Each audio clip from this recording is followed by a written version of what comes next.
Good morning, Foxes and Badgers class, and welcome to our reading lesson for today. So today we are going to look at My Beautiful Birds, which is a wonderful story, and I'm going to read it to you today, so you need to follow along. Before I start reading, let's have a look at some of the vocabulary that will be coming up within today's lesson. So one of the words you're going to hear is wafted. Now, wafted is when a scent moves through the air. So when you can maybe smell something from far away. So I'm thinking sometimes if you're walking past a chip shop, you can smell the chips from cooking within. Recess is another word for break time. It's quite an American word, recess. So when we have our playtime, they call that recess. The same with soccer. We call that football. In America, that is called soccer. Soaring. Soaring is when something, normally a bird, is flying high in the air and gliding without flapping its wings. So I don't know if you've ever seen a bird flying in the air and then not flapping their wings at all, but that is when they are soaring. And fleeing means they are running away from a dangerous place or situation. My favourite vocabulary that we're going to be looking at today, though, is this, magdos, which is a type of cuisine. So it's a type of food. It's found in places like Iraq. And they are tiny little aubergines stuffed with things like walnuts, pepper, garlic, sometimes even chili pepper as well. Now, I have never tried these, but I think now I might have to. Let's have a look at our story for today. My Beautiful Birds. The ground rumbles beneath my slippers as I walk. Father squeezes my hand. It'll be okay, Sammy. Your birds escaped too, he repeats. His voice sounds far away. I squeeze back, hoping it will steady my wobbly legs. Everyone I know is here. We are walking, one after the other. Just like Follow the Leader, says Father. Wow, first page, and I've already got so many thoughts going through my head. First of all, I'm thinking that it says here, your birds escaped too. Now, if the birds escaped too, that implies to me that perhaps Sammy and his family have escaped from something. I don't know if you can see anything in their background here, but I'm wondering what they might have escaped from. It says as well that his father's voice sounds far away, even though he's squeezing their hand. I'm wondering if perhaps the voice isn't really far away, but perhaps Dad's thoughts are far away. Now, I can only imagine that that might be the case if they're all having to flee whatever is going on. I remember filling my pigeon's food bowl, then, in a flash, my neighbourhood, and all that was home, gone. And my beautiful birds? I only looked back once when we were running to escape. In my mind, I see them against the glowing Syrian skyline, dark flapping specks spiral upward. I know those wings, so steady, strong. It will be okay, Sammy. They escaped too. Oh, so it sounds to me like something terrible is happening in his village that he has definitely had to escape from, and he sounds very keen with these birds, with all of his pigeons, and he's very worried that perhaps they might not have escaped as well, but his dad is trying to reassure him. It says, against the glowing Syrian skyline. So from that, I know where Sammy lives. Sammy lives in Syria. Now, I know a little bit about Syria, so I can only imagine that he might be having to flee his village, perhaps become a refugee, like we have spoken about earlier in the week. What a sad time for this poor boy, his poor family. Goodness me. Let's see what happened. We walk all night and all day, And all night once more. I count footsteps, never wanting to look up again. Oh, what a tragic time this poor boy is going through to be so young and having to go through so much. As the sun peeks over the dunes to greet the new day, we arrive at the camp. Helpful hands welcome us in. We made it. We are safe. How do you think that he might be feeling at this point if he's saying we are safe? I think he'll be feeling really relieved because he's just gone through this huge ordeal where his home, his village has been destroyed. He's had to walk for 2 nights and a whole day, and they finally arrived at safety. I can imagine he is very relieved. A peaceful hush settles across the vast sea of shelters, but I can only hear loud booming in my head. I'm still scared. Mother wraps us up in rough blankets. We snuggle close and give in to sleep. Days blur together in a gritty haze. All I have left are questions. What will we do? How long will we be here? Now I'm thinking about this loud booming which is going on, and I'm wondering if perhaps that's him still remembering the sounds that were happening in his village as he had to flee. I can only imagine how scared he is. Mother wraps us up in rough blankets. Now I wondered to start with why she might wrap them up in rough blankets. And then I thought, well, if he had to evacuate his home very quickly, they wouldn't have time to take any belongings with them, and they certainly wouldn't be able to carry all of their bedding for 2 nights in a day. So I can only imagine that they've got lots of things in this camp that he's arrived at, which they're having to use, which might not be their nicest belongings, but at the minute, it's all they have. Father plants a garden. Neighbours open small shops. Mother cooks mac juice and flatbread. But I am not hungry. Why do we think he might not be hungry? You think perhaps it might be the butterflies in his tummy, as he's so nervous.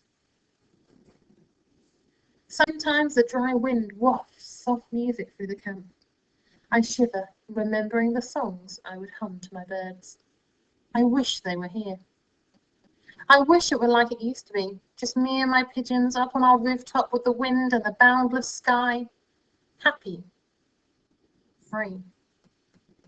Why do you think he's included these 2 words, happy and free? Do you think they are emotions that he's feeling now?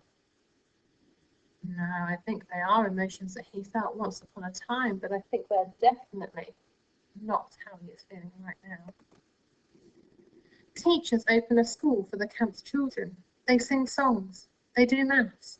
I used to love to add and subtract. At recess, they play soccer. Sammy, come play, calls my cousin. You're great in net. But I just watch and wait. All the children are playing football in their break time. Sammy doesn't want to join in. I think the children feel very lucky that they've got a camp there where they can go to school. They've got teachers for them. One day we are given paints, paper and brushes.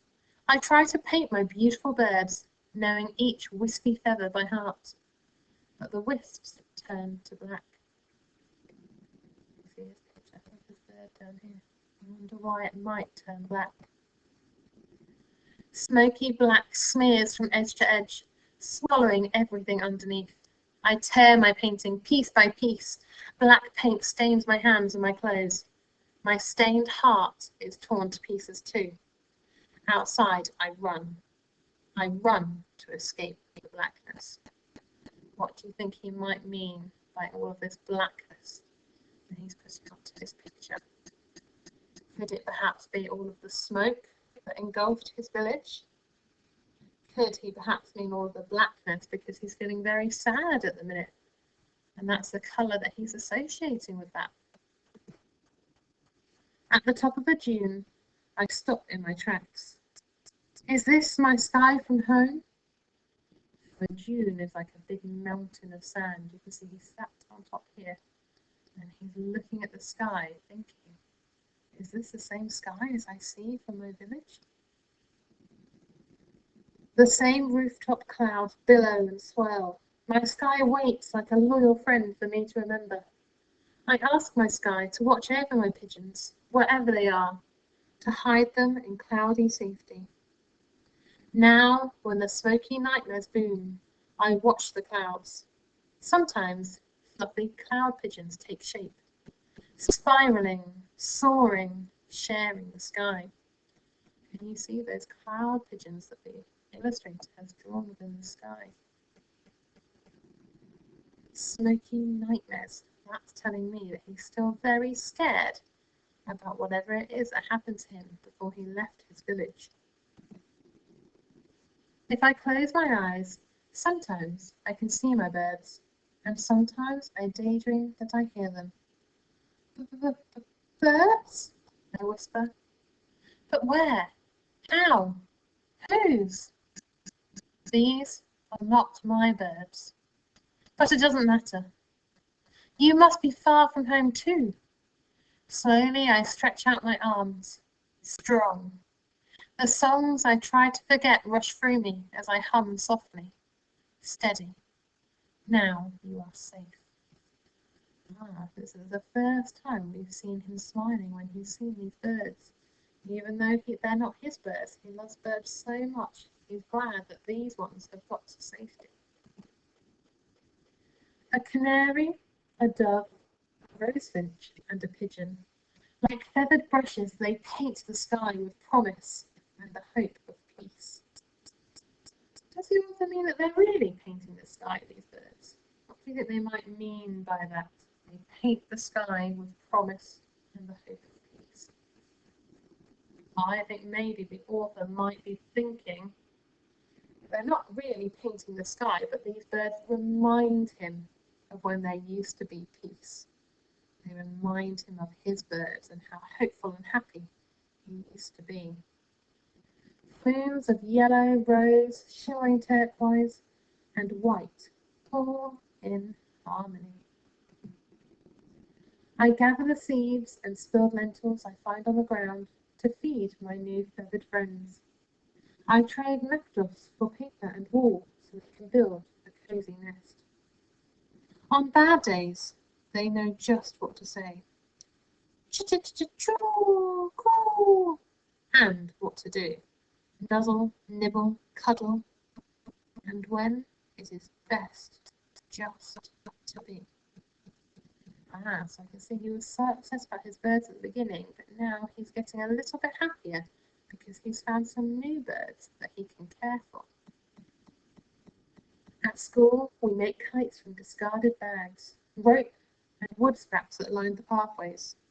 I paint feathers of yellow, rose and turquoise, mixing my pigeon grey paint.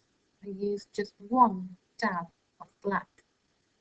What a contrast, what a change from the beginning of our story, where he was painting his bird and he covered the whole picture in black, didn't he? Do you remember? He was so sad that he covered the whole painting in black.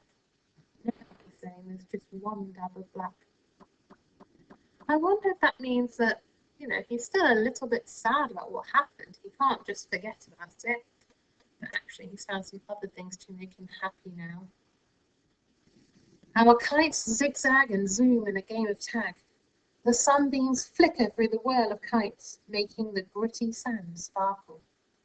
Today is a good day. From the river of fleeing villagers, new families trickle through the gate. I spot a girl. Her eyes are brimming with tears for home. A shy smile warms my cheeks as I move quietly closer and gently hold out my hand. Oh, this is showing me that actually Sammy is very caring. He knows what it was like to turn up at this camp, how scared he was at the beginning, and he wants to make sure that this girl feels safe and that she isn't quite so worried. Hi, I'm Sammy. Taking some lovely pictures together here. There we go. What a powerful story. So all about Sammy's journey from being in a village, living just his normal everyday life, and all of a sudden having to evacuate, having to become a refugee and go and live in a camp. That really does make me think about all of the things that some children in this world have to go through who aren't quite as fortunate as we are. Okay, if you go back to the PowerPoint for me, you will see, like, for the rest of our reading, there is a selection of questions for you to answer. Now, as always, our first page is our retrieval.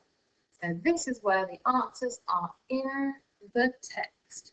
So hopefully you can remember from me reading to you where the answers are. Otherwise, you might have to just rewind the video and have a listen again.